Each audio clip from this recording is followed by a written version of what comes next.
little bird or something?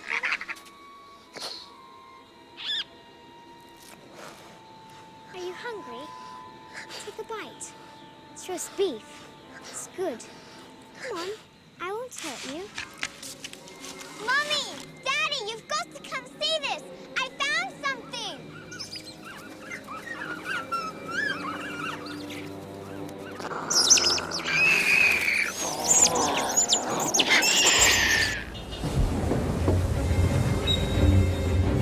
Kathy, darling, lunch is ready. Are you looking at this? I'm afraid there isn't enough to go around.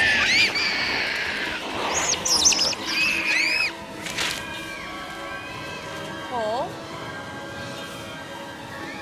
Kathy? You hurry up, please!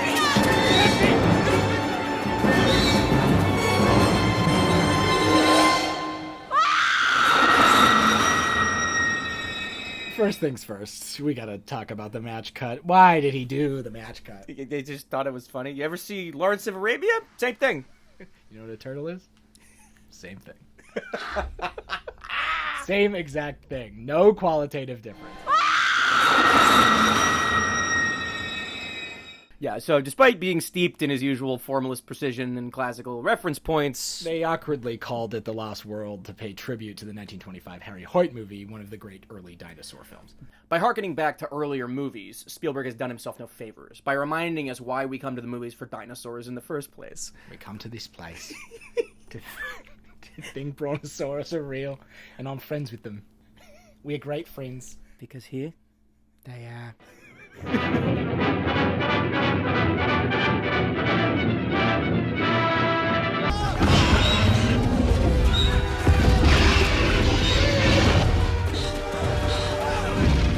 By doing that, he also discovered something. He shouldn't have been making this movie. Spielberg went on record as having realized too late that he didn't really want to be doing this. Is that all there is? Was basically the quote. And he was right to feel it. Once you can get dinosaurs this right, what's next? Why just do this again?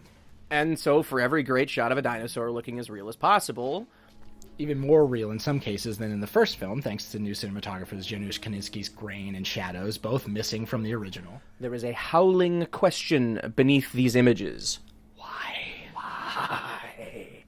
There is no greater point. The moral questions at the heart of this one are even further in the back than in the original, and our villain, despite being played with restraint by Arliss Howard, has such cartoonish motivations, it's not as though there's any doubt he'll get what's coming to him. Just look at his intro. The rich man descending from rich guy heaven. He's already on his way down, and he won't stop until he's hit bottom. The kids in the background of the shot, because they are literal reminders of the past, that nothing is ever done, and there will be a repeat of the trauma of the original. Every dialogue scene is elegantly choreographed, but because the points made in each scene are so literally asked, they can't build to a greater thematic resonance. Or whatever you want. But I was there, I know what happened, and so do you. Do you actually believe that everyone who chose discretion did so? It's a nefarious motive. Signature? Even Lex and Tim? Leave them out of it. It's not a game. No, it isn't. You signed a non-disclosure agreement before you went to the island that expressly forbade you from discussing anything you saw. You violated that agreement. Yeah, I did, and you lied. You twisted the facts surrounding the deaths of 3 people, and you stuffed misinformation down the public's throat, which made me look like a nut. Hasn't been so good for my livelihood. And You when made a generous compensatory offer for your injuries. That was a payoff and an insult. And when you spin reality, when you cover up evidence, it hurts. It ruins more than just my reputation. It hurts. As I recall, your university revoked your tenure for your selling wild stories I to the didn't press. sell anything. I never Obviously, took a cent, and I told the truth. Your version of it. There aren't any versions of the truth, and I'll tell you something. InGen can't keep spewing out. InGen is my responsibility now, Doctor, and I will jealously defend its interests. Your responsibility? What about Mr. Hammond? It is our board of directors which I must look in the eye, not my uncle. Really, you must trust me. These problems of yours are about to be rendered moot. In a few weeks' time, they'll be long forgotten. Not by me. Careful. This suit costs more than your education. This one is a good example. It's not badly shot or anything, but compare this to the conversation on a boat in Jaws. First of all, that was done in one. This has several edits and is only ever focused on making sure we know what everyone's reaction to everything is, rather than trying to find some more elegant solution to the problem of exposition. Loaded it with the enhanced venom of Conus purpuracid, South Sea cone shell. Most powerful neurotoxin in the world acts within a 2,000th of a second, which is faster than the nerve conduction velocity. So the animal's down before it even feels the prick of the dart. Is there an antidote? What do you mean, like if you shot yourself in the foot? Don't do that. You'd be dead before you even realized you had an accident. Tengo mi hijo conmigo. No voy a hacer nada que es peligroso para él. Espera, Mira, espera. tenemos Un una- momento. The guy says that he wants to unload at the shore right here. He won't go any further up the river. He's heard too many stories about this island chain, and he wants to drop us off and go anchor somewhere offshore. Stories. ¿Qué tipo de cuentos? Los de pescadores que se acercaron demasiado a las islas y nunca volvieron. See, he's heard stories of fishermen that came too close to the island and then never returned. Tengo la radio, tengo el teléfono de satélite. He has the radio, he has the satellite phone. Cuando necesitan, llámame. Podemos llegar en 2 horas. Right, when you need him, send the call and he'll be here in 2 hours. No me quedaré en este lugar. But he will not stay here. No me quedaré en ningún lugar cerca de esas islas. He won't stay anywhere near these islands. Se llaman las 5 They muertes. call the islands Las Cinco Muertes. Sí. What does that mean? The 5 deaths. He says. It's all psychological. You yell barracuda. Everybody says, huh? What? You yell shark. We've got a panic on our hands on the 4th of July. The interpersonal drama taking such prominence continues to undermine the seriousness with which we ought to be treating this subject matter. This becomes Leo McCarey's The Awful Truth, or like a Nora Ephron movie for a few minutes, which doesn't really have anything to do with dinosaurs when it isn't looking back at Hatari and Mogambo like the original. Well, I think that Barbara and I will be very happy together. Yes, I'm sure you'll be very happy. Only I don't think you'll be as happy as Daniel and I. What? Huh? Oh, is that still on? What do you mean, is that still on? Well, after that 2 men in a bedroom farce, I sort of imagined that when we left, he left. Oh, no. I just explained things to him very simply. Did you? Why did you tell him that our cars broke down and we had to spend the night in your apartment because it was during the taxi strike? No, I didn't tell him that. I told him the truth. And strangely enough, he believed me. Oh. Yes, it was very refreshing. Well, what'll we drink to? Well, let's drink to our future. Here's hoping you and Barbara will be very happy, which I doubt very much. If you wanted to rescue me from something, why didn't you bail me out of that fundraiser at the museum 3 weeks ago like you said you would? This is a slightly different situation. Or why not rescue me from that dinner with your parents that you never showed up for? Why not rescue me when I really need it? Actually, be there when you say you will. You know, I have made a career out of waiting for you. You know, Sarah has a pretty good... It's so important to your future that you not finish that sentence, please. It's privacy, outside. Ian, come on. Look. I love that you rode in here on a white horse. I really do. It's very touching. Very dramatic. I just need you to show up in a cab every once in a while, too. Kelly, what are you doing? No, what are you doing? Hey, don't go out there. It's not safe. Stay in here. Come back. Shut the door.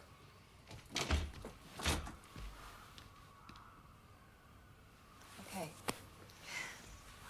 I know what I'm doing. You guys should definitely go. But I'm gonna stay. I love you. I just don't need you right now. I'll tell you what you need, a good antipsychotic. I'll be back in 5 or 6 days. No, you'll be back in 5 or 6 pieces. And though the film's anti-capitalist attitude suggests otherwise, you can tell that it excites Spielberg dreaming up new ways to film how cool it is that he's got dinosaurs interacting with a big game hunter guy. This is the stuff that really stayed with people. He thinks it's all too cool to condemn it with any real authority. It's so cool. Fathead to the bald spot. Fry it up.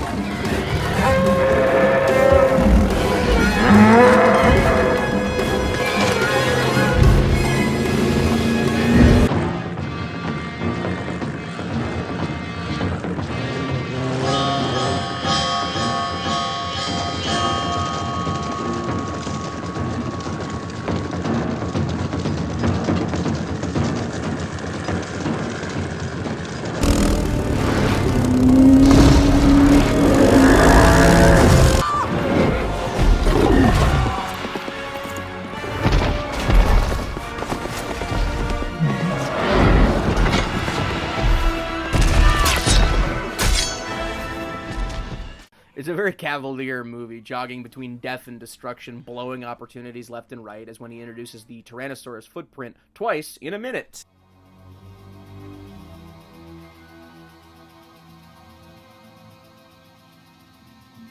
Buck! Come here.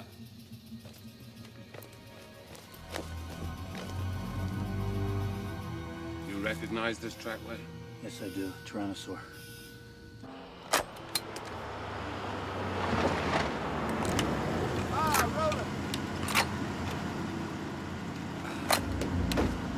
Roland! Hey! Where do you think you're going? To collect my fee, Mr. Ludlow, to collect my fee.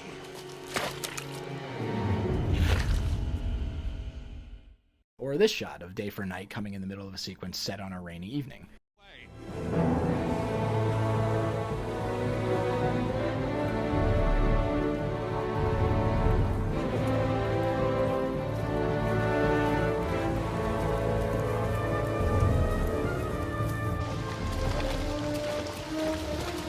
Excuse me, cowboy. The scene of the trailer going over the cliff is handled really well, if with more edits than it probably needed, but you can't actually film what they're suggesting, so we get why it was left to the imagination.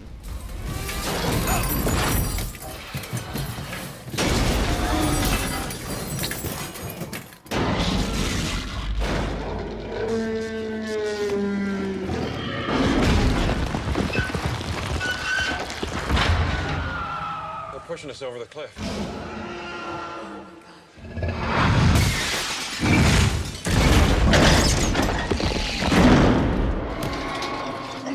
Come on! Let's go out of here. Straight into the woods. Straight into the woods. Come on, come on! This is where they hit us here. Oh.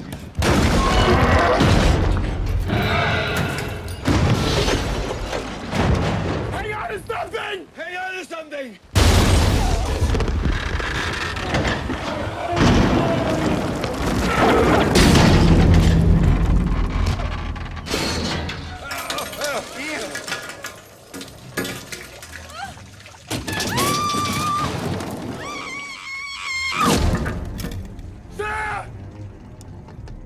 The following little rescue scene is one of the highlights of the film, with Spielberg using multiple perspectives and angles to keep playing with our conception of the space of the trailer, which is already disorienting because it's the wrong way up.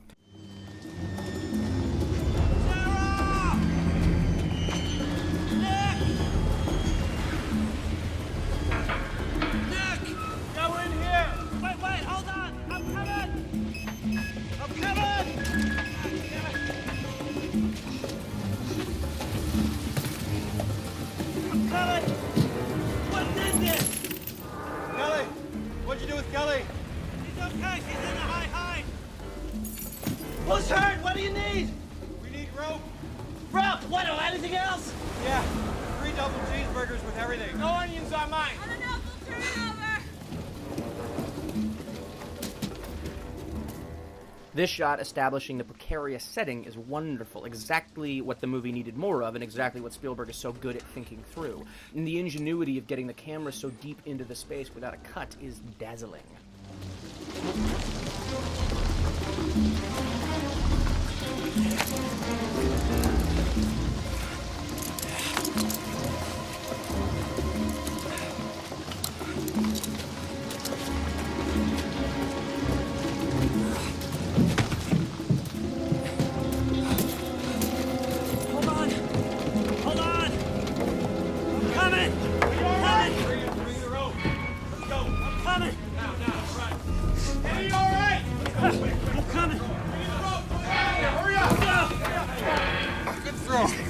Tie this to anything?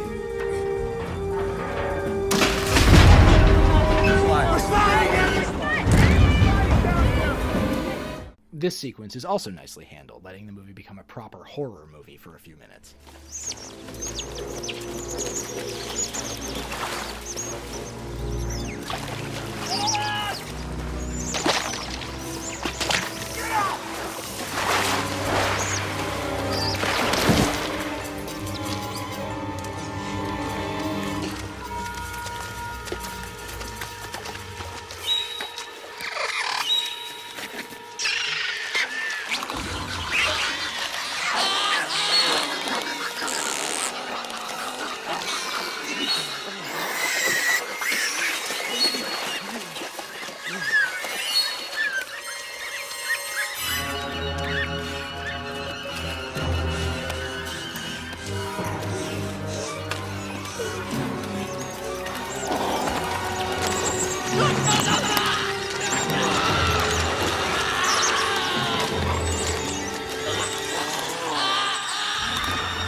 And then there are bits like this that feel like perfunctory uses of a long take when an edit would have been cleaner and more propulsive.